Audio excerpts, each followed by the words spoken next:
Mesdames, Messieurs, bonsoir. Dans l'actualité de ce soir, un incident s'est produit ce matin au centre de détention de Persévérance alors que les agents pénitentiaires s'apprêtaient à mener une opération contre la contrebande. Des détenus apparemment avertis à l'avance se sont opposés aux gardiens empêchant l'opération de débuter.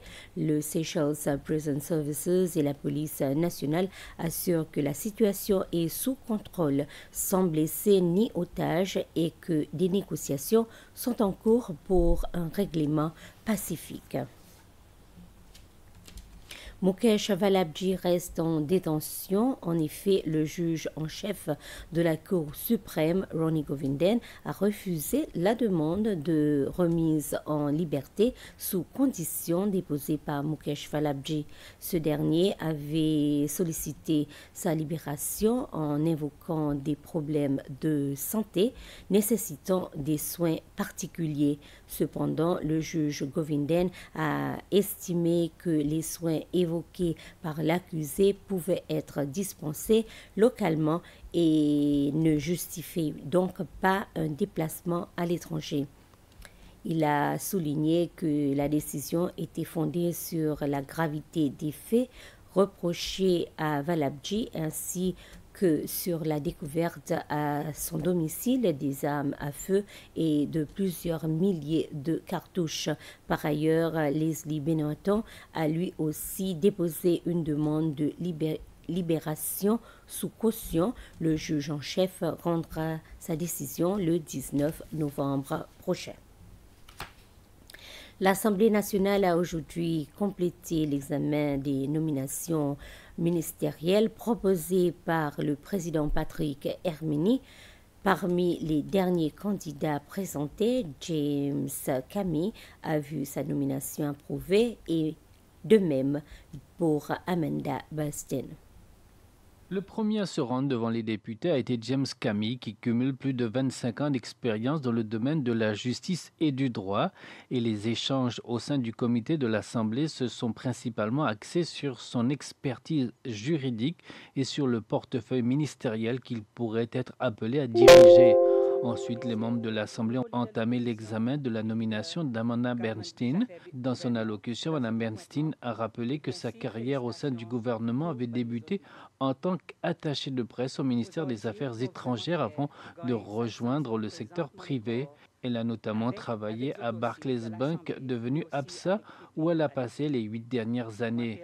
Mme Bernstein a été la 14e ministre à être approuvée par l'Assemblée nationale. L'opposition a cependant voté contre sa nomination, évoquant le grand nombre de ministres au sein du gouvernement. L'ensemble des 14 ministres prêteront serment demain matin à State House à 10h. La cérémonie sera retransmise en direct sur la SBC2. L'autorité de la sécurité maritime des Seychelles, SMSC, en collaboration avec plusieurs partenaires clés, a tenu une conférence de presse ce matin pour faire le point sur l'opération de retrait du navire Cédal qui avait coulé en mai dernier près de l'île de Romainville alors qu'il entrait dans le port de Victoria. Depuis plusieurs jours, une plateforme équipée d'une creux est en place sur le site afin de permettre la récupération progressive de l'épave. Selon la SMSC, les travaux sont dans leur phase finale. La SMSC a indiqué avoir mené de nombreuses consultations avec ses partenaires avant de décider du retrait complet de la carcasse du navire. Une fois sortie de l'eau, l'épave sera démantelée dans un lieu sécurisé puis expédiée vers les Émirats arabes unis.